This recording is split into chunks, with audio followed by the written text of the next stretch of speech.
دوستوں ہمارے چینل پاک ویوز ٹی وی کو سبسکرائب فرمائیں، شیئر فرمائیں اور لائک فرمائیں، شکریہ۔ بسم اللہ الرحمن الرحیم، الحمدللہ رب العالمین والصلاة والسلام علی رسولہ الکریم، اما بعد۔ پاک ویوز ٹی وی محمد منشا، السلام علیکم جناب۔ اس پروگرام میں ہم دیکھتے ہیں کہ کن حکومتی شخصیات کو، عالمی حکومتی شخصیات کو یہ مرض لاحق ہوا ہے جن کے ٹیسٹ پازیٹیو آئے ہیں۔ ظاہر ہے یہ فہرست سب کی نہیں ہے، یعنی ایگزاسٹو نہیں ہے، لیکن یہ بھی ہیں ان میں، ظاہر ہے ان کے علاوہ بھی ہو سکتے ہیں، جو ہمیں ملے ہیں وہ آپ کی خدمت میں پیش کرتے ہیں۔ لیکن اس سے پہلے ایک یاد دہانی کے لیے ایک گزارش ہے کہ گھریلو ٹوٹکے یا سوشل میڈیا پر جو اکثر پھینکے جاتے ہیں ان کو نہ آزمائیں۔ وہی جو پروفیشنل ہیں اس میدان کے، جو واقعتاً باضابطہ ماہرین ہیں یعنی ڈاکٹرز ہیں، ان کے مشوروں پر عمل کریں، اور خاص طور پر وہ مشورے جو براستہ حکومت آتے ہیں۔ اور اس کے علاوہ جو دین کے معاملات ہیں وہ علماء کے مشورے پر عمل کریں، جس کا کام اسی کو سانجھے۔ یہ گھریلو ٹوٹکوں کا یا جو ویسے ہی لوگ پھینک دیتے ہیں اس کا نقصان یہ ہے کہ مثلاً ایران سے خبر آئی ہے کہ کسی نے وہاں پر کہا کہ جو شراب ہے یا الکوہل ہے اس سے بندہ محفوظ ہو جاتا ہے، یہ مر جاتا ہے، وائرس یا جو بھی آپ اس کو کہتے ہیں۔ تو لوگوں نے شراب پی لی، ظاہر ہے ان میں سے 1000 کے قریب بیمار ہیں، 300 جو ہیں وہ آخرت کو سدھار چکے۔ اسی طرح کے واقعات اور بھی ہیں مختلف، لیکن یہ ایک مثال عرض کر رہا ہوں۔ اب یہ بھی ایک دلچسپی کی بات ہوگی بعض لوگوں کے لیے کہ ایک تو ہے بیماری، ایک ہے وائرس، یعنی وائرس جو بیماری پیدا کرتا ہے اس کا کیا نام ہے، اور جو بیماری ہے اس کا کیا نام ہے۔ جیسے بچہ پیدا ہوتا ہے تو کوئی خالہ، کوئی پھوپھی، کوئی تائی، کوئی ماں یا باپ یہ نام رکھتے ہیں، اسی طرح جب کوئی وائرس پیدا ہوتا ہے یا نیا دریافت ہوتا ہے تو اس کا نام رکھنے والی جو خالہ ہے نا جی، اس کا نام ہے ICTV، یعنی international committee on taxonomy of virus, یعنی سادہ لفظوں میں وائرس کا نام رکھنے والی ماسی جی، خالہ۔ اور جو بیماری کا نام رکھتی ہے وہ ہے WHO، ورلڈ ہیلتھ آرگنائزیشن۔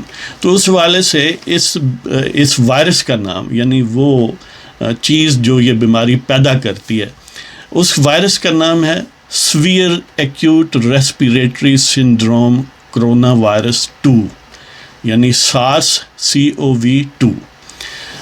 یعنی سارس نام کا پہلے بھی تھا تو یہ 2 ہے، یعنی اس کا اس سیریز میں آیا ہوا دوسرا ہے۔ تو اس بیماری کا نام جو ہے، جو WHO نے رکھا ہوا ہے، حقیقی نام جو صحیح ہے وہ کرونا وائرس ڈیزیز، COVID-19، یعنی کرونا وائرس ڈیزیز آپ کہہ لیں یا COVID-19 کہہ لیں یا کرونا وائرس ڈیزیز 19 کہ 19 کا مطلب ہے 2019 میں یہ نمودار ہوئی، اور کووڈ کا مطلب ہے کرونا وائرس ڈیزیز۔ لہٰذا یہ ایک جسٹ دلچسپی کے لیے، لیکن عام طور پر ہم وائرس کو بھی ظاہر ہے کرونا کہتے رہتے ہیں، بیماری کو بھی، اس سے کوئی مذائقہ نہیں ہے، ویسے ایک دلچسپی کے لیے آپ کی خدمت میں عرض کر رہا ہوں۔ تو اب آتے ہیں جی ان ناموں کی طرف جو حکومتی شخصیات ہیں اور ان کا ٹیسٹ پازیٹیو آیا ہے، یعنی ان کو کرونا وائرس نے متاثر کیا ہے۔ تو ان میں ایک کا نام ہے سوفی ٹروڈو، خاتون اول کینیڈا کی، جو کینیڈین وزیر اعظم جسٹن ٹروڈو ہیں ان کی بیگم صاحبہ۔ یہ میرا خیال ہے جو شروع میں سب سے زیادہ مشہور شخصیات میں جن آئی ہیں، جن کو یہ ٹیسٹ پازیٹیو ہوا ہے، ان میں یہ شامل ہے۔ تو لہٰذا سوفی ٹروڈو، یہ کوئی باضابطہ وہ کیا ہے، کوئی ترتیب نہیں ہے، یعنی بس 10-12 لوگ ہیں جن کا نام ہے، کسی بھی ترتیب میں آ سکتے ہیں۔ اس طرح برطانوی وزیر اعظم ہے بورس جانسن۔ بورس جانسن سے ویسے بھی ایک دلچسپی ہوگی کہ یہ نسلاً ترک ہے، اس کا آدھا خاندان یعنی جو چاچے ہیں نا یا تو وہ آدھے آج بھی مسلمان ہیں۔ اس کا دادا جو ہے وہ آخری ترک خلیفہ جو تھا، اس کا وزیر داخلہ بھی مقصر رہا اور سفیر بھی رہا۔ یہ بھی عجیب بات ہے، یہ ان لوگوں کے لیے تنبیہ ہے جو لوگ دوسرے مذاہب میں شادی کرتے ہیں کسی چکا چوند کی وجہ سے، وہ دیکھ لیں کہ انجام کچھ بھی ہو سکتا ہے۔ لہٰذا اس پر غور کر لیں کہ آپ کیا چاہتے ہیں، اپنی یعنی نسل کو کس طرف لے جانا چاہتے ہیں۔ یعنی جو اس وقت برطانیہ کا وزیر اعظم بورس جانسن ہے، حالانکہ وہ خاصا مسلم بیزار بندہ سمجھا جاتا ہے، لیکن ویسے اس کا دادا مسلمان تھا، اس کے آدھے چاچے وغیرہ بھی مسلمان ہیں، یعنی اس کے باپ، اس کے دادا کی جو بیویاں 2 تھیں یا 2 سے زیادہ ہوں گی، لیکن اولاد جن کا ذکر ہے، ایک کی اولاد مسلمان ہے، ایک کی اولاد مسلمان نہیں ہے، اس لیے کہ وہ خاتون خود عیسائی تھی، لہٰذا یہ الٹیمیٹلی یہ پروڈکٹ ہوئی۔ تو یہ ہے کہ ویسے دلچسپی کے حوالے سے تو لہٰذا Boris Johnson British prime minister بھی پازیٹیو ہوئے ہیں اس بیماری کے حوالے سے۔ اس طرح آسٹریلیا کے وزیر داخلہ ہیں پیٹر ڈوٹون، ان کا بھی ٹیسٹ پازیٹیو ہے۔ اس طرح برطانیہ کے وزیر ہیں، مینٹل ہیلتھ کی وزیر ہیں، خاتون ہیں، ناڈین ڈورس، جی ناڈین ڈورس برطانیہ کی وزیر ذہنی صحت، ان کا ٹیسٹ بھی پازیٹیو ہے، ان کو بھی بیماری ہے۔ اس طرح ایران کے نائب صدر جناب اسحاق جہانگیری، ان کا ٹیسٹ بھی پازیٹیو ہے۔ اس طرح ایران کے ڈپٹی ہیلتھ منسٹر ایراج حریرچی، ایران کے نائب وزیر صحت، ان کو بھی یہ مرض لاحق ہوا۔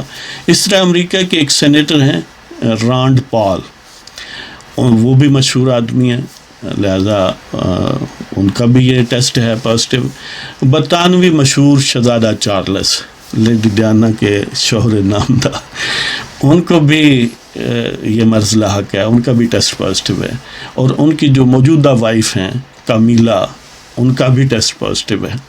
اسی طرح موناکو کے شہزادہ ہیں پرنس البرٹ II، ان کا ٹیسٹ بھی پازیٹیو ہے۔ اس طرح ایک امریکہ کے ریپریزنٹیٹیوز ہیں، یعنی ہاؤس آف ریپریزنٹیٹیوز کے ممبر، جس طرح ہمارے MNA ہوتے ہیں نا پاکستان، یہ اسی طرح کی چیز سمجھ لیں۔ ماریو ڈائیز بالارٹ، مشکل نام ہے، اسپینش ہے، تو ماریو ڈائیز بالارٹ جو فلوریڈا سے ہیں، ان کو بھی یہ مرض ہے، ان کا بھی ٹیسٹ پازیٹیو ہے۔ اسی طرح ایک اور ریپریزنٹیٹیو ہیں، اسی ہاؤس کے ممبر ہیں، بن میک ایڈمز، وہ یوٹا سے ہیں، ان کا بھی ٹیسٹ پازیٹیو ہے۔ اسی طرح ہمارے وزیر اعظم جناب عمران خان صاحب، وزیر اعظم پاکستان، ان کے متعلق ایک ٹی وی چینل ہے Arise T V, ARISE، Arise T V, جس کے اسٹوڈیو یا نشریات کے مراکز لندن بھی ہے، نیو یارک بھی ہے، اور لاگوس نائجیریا میں بھی ہے۔ اصل میں نائجیرین کوئی کاروباری آدمی ہے جس کا وہ ہے، اس وجہ سے لہذا اس پر بھی یہ خبر چلی عمران خان کے حوالے سے، لیکن اس کے ساتھ کہ ان کا ٹیسٹ پازیٹیو ہے کرونا کا، لیکن اس حوالے سے PTI کے سینیٹر ہیں فیصل جاوید، انہوں نے اس کی تردید کی ہے۔ تو ابھی تک میری نظر سے نہیں گزری کوئی حکومت پاکستان نے باضابطہ اس پر کوئی یعنی ویسے ترجمان تو درجنوں ہیں، جو ترجمانی کرنی ہوتی ہے وہ نہیں کرتے۔ انہیں چاہیے کہ کلیئر کٹ یہ بیان کر دیں، کوئی یعنی بیماری کسی کو بھی لاحق ہو سکتی ہے۔ ٹیسٹ پازیٹیو کا آنے کا مطلب یہ نہیں ہے کہ بندہ کوئی لازمی کوئی خدا نخواستہ اس کو ہر صورت میں کوئی فوت ہی ہونا ہے۔ تو بہرحال جس طرح باقی حضرات کو ہو سکتا ہے ان کو بھی ہو سکتا ہے اور نہیں بھی ہو سکتا۔ اس والے سے حکومت کو 2 ٹوک یہ کنفیوژن دور کرنا چاہیے۔ تو یہ جی حکومتی شخصیات ہیں فی الحال، ظاہر ہے اور بھی ہوں گی لیکن جو ہماری نظر سے گزری ہیں، تو ویسے دلچسپ کے لیے چاہ کہ لوگوں کو اس کا علم ہو۔ یعنی کرونا لگتا ہے کہ مساوات پسند ہے، وہ بادشاہوں، شہزادوں، شہزادیوں، صدور، وزراء اعظم وغیرہ کی کوئی تفریق نہیں کرتا، وہ عام آدمی کو بھی لگ جاتا ہے، وہ ان کو بھی لگ جاتا ہے، وہ پڑھے لکھوں کو بھی لگ جاتا ہے، ان پڑھوں کو بھی لگ جاتا ہے، وہ بڑے علماء کو بھی لگ جاتا ہے، غیر علماء کو بھی لگ جاتا ہے، وہ ڈاکٹروں کو بھی لگ جاتا ہے اور غیر ڈاکٹروں کو بھی لگ جاتا ہے۔ تو بہرحال اللہ تعالیٰ سب کو محفوظ رکھے اور اس بیماری سے، اس مصیبت سے پوری دنیا کو جلد از جلد نجات عطا فرمائے، ہم ظاہر دعا کر سکتے ہیں۔ تو اس کے ساتھ ہی آپ کی اجازت، لیکن اس سے پہلے یہ ریکویسٹ کہ اگر آپ کو ہمارا چینل پسند ہو تو سبسکرائب کریں، شیئر کریں اور لائک کریں۔ خدا حافظ۔